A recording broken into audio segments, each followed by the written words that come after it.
Assalamu alaikum to all of you. This is me, your presenter Bina Khan, and you are watching 99 News Channel. 99 news channel में एक बार फिर हम लेकर आए हैं आप लोगों के लिए आपका पसंदीदा प्रोग्राम, जिसका नाम है स्पोर्ट्स विद 99। इस प्रोग्राम में हमेशा की तरह आज भी हमारे साथ एक बहुत ही काबिल मोहतरम गेस्ट मौजूद हैं। जी हाँ, हमारे साथ आज स्टूडियो में मौजूद हैं डॉक्टर सैयद अब्दुल माजिद साहब। इनका तारुफ भी मैं आपको कराए देती हूँ। डॉक्टर सैयद अब्दुल माजिद साहब सीनियर वाइस प्रेसिडेंट हैं Karachi and Sindh hockey association के। इसके अलावा सेक्रेटरी हैं डिस्ट्रिक्ट हॉकी एसोसिएशन के। इसके अलावा जनाब मेंबर हैं कांग्रेस PHF के। माशाल्लाह माशाल्लाह, इनका तारुफ ही सुन के आपको एहसास हो रहा होगा कि हॉकी का जब नाम लेते हैं तो हॉकी के लिए एक बहुत बड़ी कद-आवर शख्सियत हमारे साथ आज स्टूडियो में मौजूद है। तो देर किस बात की है, आइए आप लोगों से उनकी मुलाकात करवाते हैं। अस्सलाम वालेकुम जनाब डॉक्टर सैयद अब्दुल माजिद साहब, कैसे हैं आप? अल्लाह का करम है, बहुत शुक्रिया आपने मुझे ज़हमत दी। जी, मैं थोड़ा सा पहले अपनी फैमिली का बैकग्राउंड आपको बताऊं। जी, मेरा ताल्लुक़ बरसग़ीर के अजीम लेफ्ट हाफ नवाब अली की फैमिली से ताल्लुक़ है, माशाल्लाह, जो हॉकी के किंग ध्यानचंद के साथ के प्लेयर थे। Wow, great. और 48 में जब पाकिस्तान टीम ओलंपिक खेलने गई इंग्लैंड, तो ध्यानचंद से पूछा what is the difference between Pakistan और इंडिया, तो उन्होंने कहा only Nawab Ali, only Nawab Ali, only Nawab Ali.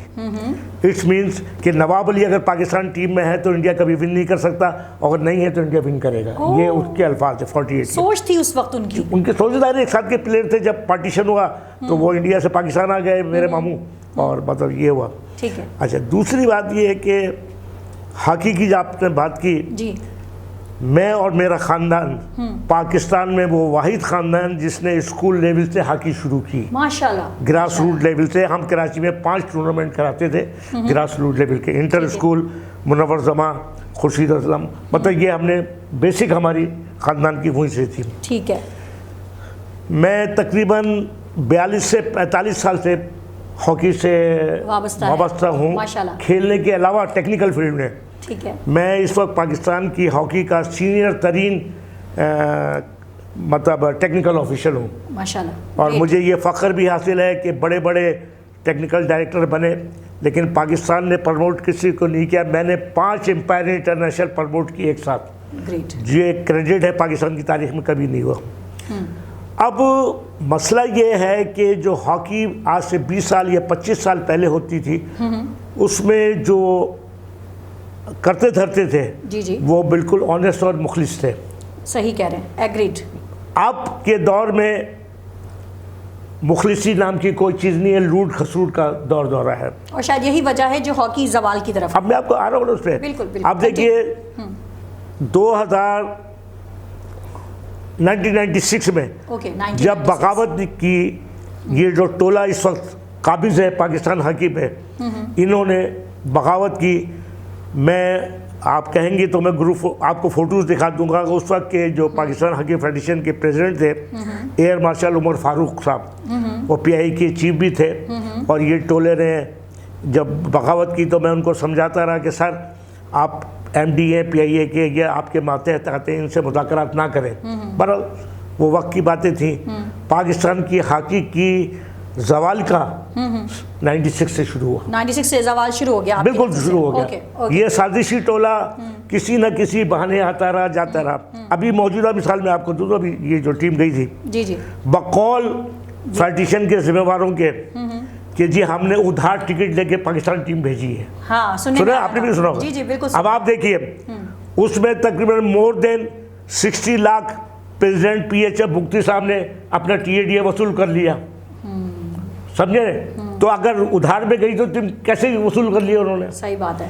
दूसरी चीज़, अभी नेशनल जूनियर चैंपियनशिप हो रही है। जी जी, मैं पाकिस्तान की तारीख में कोई मिसाल नहीं मिलती कि एक टूर्नामेंट के अंदर 3 डायरेक्टर, कभी हुआ ही नहीं है पाकिस्तान की तारीख में। 3 डायरेक्टर, 3 टूर्नामेंट डायरेक्टर इसमें फलाना, ये 70 का टोला उन्होंने वहाँ बिठाया। 3 करोड़ रुपए इन्होंने मांगे थे PSB से, उन्होंने कुछ कम दिए, बहरहाल दे दिए। ये पैसे का दिया है। अब आप देखिए सूबे सिंध का कोई जेन्युइन खिलाड़ी इसमें शामिल नहीं होगा, बलूचिस्तान का नहीं होगा, सबने बाइकआउट किया है। सही कह रहे हैं। ये सिर्फ अपने लोगों को नवाजने के लिए। तो इससे हॉकी का फेवरेटिज्म चल रहा है जो क्रिकेट में हो रहा है सर, वो भी नहीं, ये नहीं। असल में यहाँ जो इस वक्त सूरत हाल है, बुख्ती साहब ने कभी हॉकी नहीं खेली, वो हमारे जो इस वक्त मौजूद हैं उनमें से बहुत सारे लोग ऐसे हैं जो हॉकी से जिनका कोई ताल्लुक नहीं। मैं बता रहा हूँ आपको। जी जी। अब कानूनी तौर पे मैं आपको एक बात बता रहा हूँ, बुख्ती साहब को नॉमिनेट किया था केयर टेकर प्राइम मिनिस्टर ने, ठीक है, जिसको इख्तियार नहीं था। इख्तियार नहीं होता, सही है। अभी आपने देखा होगा 4 दिन या 5 दिन पहले नादरा के चेयरमैन को सुप्रीम कोर्ट ने बर्खास्त किया है कि वो जो केयर टेकर प्राइम मिनिस्टर ने उनका अपॉइंटमेंट किया था वो इलीगल है। इलीगल है, ओके ओके। जब हॉकी का करता धरते को ही नहीं मालूम कि क्या करना है क्या नहीं करना है। सही बात है, उनको पता ही नहीं हॉकी किस चिड़िया का नाम है। किस चिड़िया का नाम है। अच्छा, अब ये जो लोग हैं, अभी जो टीम गई, आप मैं उसका भी एशियन हॉकी चैंपियंस ट्रॉफी जी, आखिरी वक्त तक सीखे राज में रखा गया कि किसको टीम का ऑफिशियल बनाया जा रहा है। शहबाज साहब चक्कर में थे कि ताहिर जमान साहब को बना दे, फलाना इसकी चक्कर में था। जब मैं टीम का ऑफिशियल बन के जा रहा हूँ, मुझे यही नहीं मालूम कि टीम क्या है, टीम कौन सी है और कौन सी टीम जा रही है। 2 टीमें बनाई थी, आई थिंक सो। मैं बता रहा हूँ, याद आ रहा है जब मुझे कुछ नहीं मालूम तो मैं वहाँ क्या खिलाऊंगा, क्या खिलाऊंगा। सही बात है। दूसरी बदकिस्मती हमारे यहाँ ये है, हम जो भी टीम बनाते हैं वो एक इवेंट के लिए बनाते हैं। बदकिस्मती है, ये तो है। होना ये चाहिए, 4 साल की प्लानिंग होनी चाहिए। बिल्कुल। एशियन गेम, वर्ल्ड कप, फलाना फलाना। जब यहाँ आप गिरेंगे तो आगे जाएंगे, आगे जाएंगे तो 4 साल के बाद आप कम से कम 3rd पोजीशन पर होंगे, लाजमी। बिल्कुल। जब तक आप ये नहीं करेंगे, आज टीम बनी, 5 लड़के आपने लिए, जब टीम हार गई दूसरे 5 लड़के ले लिए, तो कहाँ से आप हॉकी तरक्की करेंगे। सही बात है, सवाल ही पैदा नहीं। बिल्कुल। अभी देखिए 70 आदमी का पैनल बना है जी। अब मुझे बताइए, एम्पायर 16 है अच्छा। और असिस्टेंट एम्पायर में 7 ही अच्छे हैं, तो क्या हॉकी तरक्की की। अच्छा, फिर जिन लोगों को लगाया गया, मैं कभी आप तफसील से प्रोग्राम करें तो चूंकि मैं 40-45 साल से इसी फील्ड में हूँ, जिन लोगों को लगाए गए उनकी मैच शीटें मेरे पास है। खुदा की कसम, वो मैच शीट नहीं भर सकते, जो सबसे अहम चीज़ है, स्टॉप वॉच नहीं चला सकते। सही बात है। हमारे इस टोले ने पाकिस्तान से बाहर जो इवेंट्स में लोग भेजे, उनके आगे पता है आपको मालूम क्या लिख के आता रहा जी, जॉय टूर और डफर। ये पाकिस्तान की बदनामी, किसी एक आदमी की बदनामी नहीं है, पूरे बिल्कुल सब। ये तो प्राइम मिनिस्टर साहब को सोचना चाहिए कि उनके गिर्द जो टोला बैठा है वो चोरों का टोला बैठा है। मैं बिल्कुल बर्मला कर रहा हूँ। आपने जो एडवाइजर बनाया हुआ अपना, उसके खिलाफ इससे पहले नवाज शरीफ साहब का जब दौर था, सबसे बड़ा 27 अरब या कितने अरब रुपए का करप्शन का इल्जाम था। सही। आपने उनको फिर मुशीर बना लिया, सही बात है। तो कहाँ से तरक्की होगी। फिर ये जो टोला बैठा हुआ है, इनके खिलाफ तकरीबन 150 FIR है, 2.5 अरब रुपए का गबन है। कोई कोर्ट के आर्डर है, बदमाशी मचाई हुई है, मतलब प्राइम मिनिस्टर के साहब के टोले ने, वो उनको कैप्चर कर लेते हैं। सही बात है। और सबसे बड़ी बात है, व्यूवर्स भी हमारे देख रहे हैं कि खेल कोई भी हो, हॉकी हो, क्रिकेट हो, फुटबॉल हो, टेनिस हो, जो भी कोई खेल हो, कुछ के नाम मैंने नहीं भी लिए, जब तक खेल से पॉलिटिक्स अलहदा नहीं होगी, फेवरेटिज्म अलहदा नहीं होगा और फंडिंग का हेर फेर, वही करप्शन आ जाती है, जब तक वो इन खेल से, जब तक ये चीज़ें बाहर नहीं होंगी, खेल कोई भी हो वो तरक्की नहीं कर सकता। हॉकी का सुनहरा दौर 60s, ठीक है, 60s को कहते हैं हॉकी का वो दौर जब पूरी दुनिया पे पाकिस्तानी हॉकी टीम छाई हुई थी, और क्या मायानाज खिलाड़ी थे। थोड़ा सा उस दौर का भी थोड़ी सी रोशनी डालिए।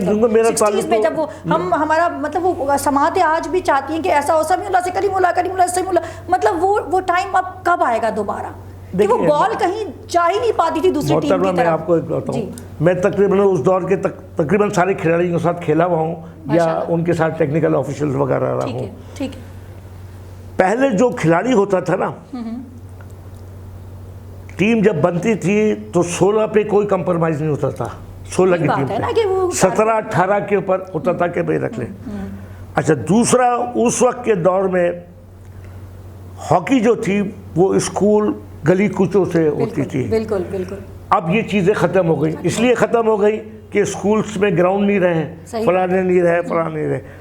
अब जो स्पोर्ट्स ऑफिसर या फिजिकल एजुकेशन के वहाँ मास्टर्स आपने बिठाए हुए हैं, जी जी, उनको तो मालूम ही कुछ नहीं है। बिल्कुल, उनको खुद हॉकी के बारे में नहीं पता, मालूम ही नहीं, आपने उनको बता दिया। अभी देखें इस वक्त 7 डिस्ट्रिक्ट हैं कराची में जी, 7 डिस्ट्रिक्ट में हुकूमत सिंध ने जो स्पोर्ट्स कोऑर्डिनेटर लगाए हैं, जी जी, आप उनके इंटरव्यू लेके देख लीजिए, एक गेम से दूसरे गेम की वाकफियत ही नहीं है उनको, नहीं तो आपने स्पोर्ट ऑफिसर बना दिया उनको। वही चीज़ है ना कि फेवरेटिज्म आ गया, पॉलिटिक्स आ गई, करप्शन आ गया, खेल कोई भी हो। अभी क्रिकेट भी ऐसा लग रहा है, अल्लाह ना करे लेकिन लग तो रहा है, और जो नज़र आ रहा है वो बोलना ही पड़ेगा कि वो भी बहुत तेज़ी के साथ जवाल की तरफ जा रहा है, और रीजंस उसके भी मुझे यही सारे नज़र आ रहे हैं। जो हॉकी का खेल जिस तरह तबाह, देखिए पाकिस्तान की हॉकी मेरे अपने हिसाब से आइंदा 20 साल के अंदर आपका कोई ओलंपिक खिलाड़ी नहीं बन सकता।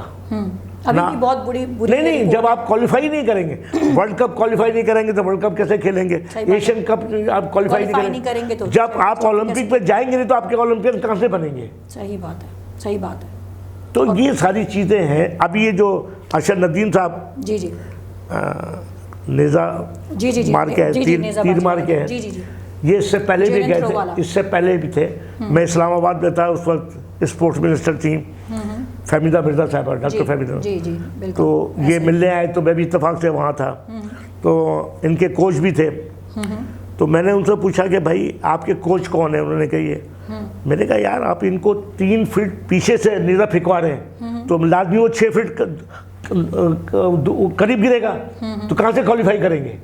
सही, ये बात मैंने उसको उस वक्त समझाई थी, पहले मेरे पास तस्वीर वगैरह। तो उन्होंने ये बात की, भाई अब 3 फीट आप पीछे से फेंकेंगे तो लाजमी 6 फीट नीचे आएगा ना, सही, आगे तो नहीं जाएगा। नहीं जाएगा, सही बात है। इस दफा उन्होंने कोशिश की और अल्लाह ने इज्जत दे दी थी। बिल्कुल बिल्कुल। तो ये मतलब जो है ना, कोशिश के बाद का वो कोशिश और फिर अच्छा अब आप देखें जिस शहर से वो बिलोंग करते हैं जी, वहाँ कोई ग्राउंड नहीं है नेज़े फेंकने का, कोई फैसिलिटी नहीं, कोई नहीं। सवाल ही अच्छा एक आखिरी सवाल आपसे, माशाल्लाह अब्दुल माजिद साहब आपकी हॉकी को लेके बेशुमार खिदमात हैं कि अगर वाकई में अगर हम 1 घंटे का भी प्रोग्राम करें तो वो भी कम है, इतनी आपकी और आपकी पूरी फैमिली की खिदमात हैं और आपके जज्बात हैं जो नज़र आ रहे हैं। इस वक्त तमाम व्यूवर्स भी देख रहे होंगे कि हॉकी से जज्बाती तौर पर आप लोग अटैच्ड हैं, वो नज़र आ रहा है। और बस हम दुआ कर सकते हैं अल्लाह पाक आपको लंबी ज़िंदगी और अच्छी सेहत दे और आपको इस काबिल और आपको इतने मौके दे कि हॉकी के लिए जो खिदमात आप लोग माजी में कर रहे हैं वो आगे भी फ्यूचर में हम कर ही नहीं सकते। जब हम देखें ना, जब तक पाकिस्तान की हॉकी तरक्की नहीं कर सकती, ठीक है, जब तक न्यूट्रल लोगों को आप ना लगाएं। एग्जैक्टली, समझे? बिल्कुल बिल्कुल एग्रीड 101%। जब तक न्यूट्रल लोगों का आप नहीं लगाएंगे, जिनका कोई गर्ज नहीं हो, ठीक है, मेहनत से काम करें। अब आप 4 दिन 5 दिन पहले, 1 हफ्ते पहले कैंप लगाते हैं, कोच को बुलाते हैं, उसको यही नहीं मालूम कौन सा खिलाड़ी कौन सा। मैं अभी भी दावे से कह सकता हूँ ताहिर अहमद साहब हमारे क्वालिफाइड कोच है, उनका कहें कि पूरी टीम का नाम लिख के नहीं दे सकते 16 लोगों के नाम। सही कह रहे हैं। तो जब वो कड़वा सच है जो हम बोलते नहीं हैं और बोल देते हैं तो मानते नहीं हैं, लेकिन इससे कुछ होगा नहीं। सच तो सच है, अपने आप को मनवा लेता है। एक आखिरी सवाल, अभी हमारी टीम जो है एशियन हॉकी चैंपियंस ट्रॉफी गई और स्टार्ट अच्छा भी था, 2 मैचेस में ड्रॉ हुआ, फिर तीसरा जीता, लेकिन फिर इंडिया से हारा और फिर अभी जो है सेमीफाइनल में चीन ने पहली दफ़ा जनाब कमाल, मतलब मुझे दुख ही होता है, खुशी होती है अगर चीन की तरफ से देखें तो भाई खुशी भी है, उनको बहुत बहुत मुबारक हो, लेकिन चीन को अगर हम देखें तो पहली बार माशाल्लाह वो हॉकी का सेमीफाइनल उसने खेला, गो के हार गया, सॉरी सेमीफाइनल कह रही हूँ, पहली बार उसने हॉकी का फाइनल खेला और गो के इंडिया ने उसको शिकस्त दी और इंडिया माशाल्लाह 5वीं मरतबा ये टाइटल जीत गया है। इंडिया को भी बहुत बहुत मुबारक हो, इंडिया की हॉकी टीम को। ज़ाहिर है जो मेहनत करेगा वो कामयाब होगा, लेकिन सवाल मेरा ये है, ठीक है चीन ने माशाल्लाह पहली बार फाइनल के लिए क्वालिफाई किया, इंडिया ने 5वीं मरतबा ये वाला टाइटल चैम्पियंस ट्रॉफी जीत लिया माशाल्लाह, पाकिस्तानी टीम हम और कितना हमें इंतज़ार करना है। चलिए मैं थोड़ी सी आपको एक बात बताऊँ जी, चाइना को हॉकी सिखाने और खिलाने वाले हम पाकिस्तानी, बिल्कुल हमने ही इंट्रोड्यूस कराया। अच्छा, चाइना की टीम जब भी पाकिस्तान आई है, मैं वो वाही शख्स हूँ कि हमेशा उनका लाइसेंस ऑफिसर रहा और उन्होंने चाइनीज गवर्नमेंट ने मतलब पाकिस्तान से रिक्वेस्ट की कि भाई इन्हीं को होना चाहिए। बिल्कुल, अब्दुल माजिद साहब। बहरहाल जो है ना, अब मसला ये है कि जब आप क्वालिफाई नहीं करेंगे तो कहाँ से होगा। अच्छा, एक अगर मैं कहूँ मुख्तसर अल्फाज में, क्योंकि अब वक्त प्रोग्राम का कम रह गया है, कि वो ये तो मुझे समझ में आ गया कि करप्शन जब तक ख़त्म नहीं होगी, जब तक फेवरेटिज़म ख़त्म नहीं होगी, जब तक खेल में सियासत ख़त्म नहीं होगी, कोई भी खेल हो वो तरक्की नहीं कर सकता। ठीक है, अभी जो हमारी टीम सेमीफाइनल में चीन एक बिल्कुल बच्चा टीम से कहना चाहिए वो हार गई, तो इसकी कोई सी भी दो वजूहात अगर आप मुझे बताएं। पहली बेसिक तो आपकी फिटनेस नहीं है। फिटनेस, ओके, इस पे यही पे बात नहीं हुई थी, यही हो गई। बिल्कुल फिटनेस नहीं है, फिटनेस लेवल वो इंटरनेशनल लेवल का नहीं, वो है ही नहीं। देखिए, आपको इस वक्त मौजूदा दौर में आपको फिटनेस के लिए आर्मी को हायर करना पड़ेगा, इसलिए कि उनका जो लेवल है, नहीं लेवल नहीं, उनका जो सिपाही अगर वहाँ आगे उसके सामने ब्रिगेडियर भी ट्रेनिंग कर रहा है तो उसके साथ रियायत नहीं करता। सही, ये सबसे बड़ी हमारी ये है कि हमारे क्या कि रियायत का सिलसिला, और यही फिर नजर आता है रिजल्ट। हाँ, ये दूसरी चीज, जिसको भी आप टीम दे, XYZ किसी को भी दे, ठीक है, उसको कम से कम 2 साल का मौका दे, वेरी गुड, ताकि वो लड़कों को पहचाने, समझे, उनकी साइको को भी समझे। गुड, ये नहीं कि साइको को ना समझे। और मतलब जो है, यानी 2 साल का अरसा मिलना चाहिए कोच को कि वो अपनी पूरी टीम को समझे, कौन सा प्लेयर कहाँ पे स्टैंड कर रहा है। और फिर आपने कहा एक फिटनेस, ये 2 कमी थी। अच्छा, फिर पहले जमाने में ये था, हाँ, एक के पीछे एक लड़का लगा। जी बिल्कुल बिल्कुल। जब मैं खेलता था तो मुझे अच्छी तरह याद है, कराची की ट्रायल के लिए 500 लड़का आता था। अभी तो मतलब पूरे पाकिस्तान में 50 लड़के नहीं है। सही बोल रहे हैं, बिल्कुल। तो जब तक कंपटीशन नहीं होगा आप कुछ नहीं कर सकते, कुछ नहीं कर सकते। फिटनेस बहुत ज़रूरी है और फिटनेस का लेवल इंटरनेशनल लेवल को मैच करना चाहिए। और यही वो सारे रीजंस थे, यानी कि वो 3 रीज़न जो हम जिस पे तो माजी साहब बहुत ही दिल गिरफ्ता भी हैं और बहुत उदास भी हैं, वो तो हैं ही हैं, लेकिन इसके अलावा कि टीम जिसके भी हवाले की जाए उनको 2 साल तक का टाइम दिया जाए, टीम के साथ अटैच रखा जाए। रैपिडली तब्दीलियां खेल को ख़राब कर रही हैं और अगर ये इसी तरह चलता रहा तो फिर हमारी दास्तां भी ना होगी, दास्तानों में। मैं एक आखिरी रिक्वेस्ट प्राइम मिनिस्टर साहब से करना चाहता हूँ कि वज़ीर आज़म साहब, ये हॉकी और स्पोर्ट्स ने दुनिया में पाकिस्तान का नाम बुलंद किया है, बिल्कुल, खुदारा इसको तबाही से बचाएं और ऑनेस्ट लोगों को लगाएं। जो लोग चोर बाजारी में मुलविस है उनको हैंग किया जाए, सरेआम हैंग किया जाए, जब जाके हॉकी सुधरेगी, अदरवाइज हॉकी नहीं सुधरेगी, क्या आप कुछ भी कर लें। बिल्कुल सही आपने कहा। Thank you so much doctor Syed Abdul Majid साहब, आज हमारे साथ प्रोग्राम में मौजूद, और आपकी जो खिदमात हैं उनको मैं सलाम पेश करूंगी हमारी पूरी टीम की तरफ से। थैंक यू सो मच, जज़ाकल्लाह खैर, सलामत, बहुत बहुत शुक्रिया, अल्लाह खुश रखे आपको। थैंक यू जी व्यूअर्स, अब तक के लिए बस इतना ही। अगर आपको हमारा प्रोग्राम अच्छा लगा है तो लाइक और कमेंट ज़रूर कीजिएगा, और जी हाँ, चैनल को सब्सक्राइब करना बिल्कुल भी मत भूलिएगा। तो देखते रहिए 99 न्यूज़ चैनल। बीना खान की तरफ से अल्लाह हाफ़िज़।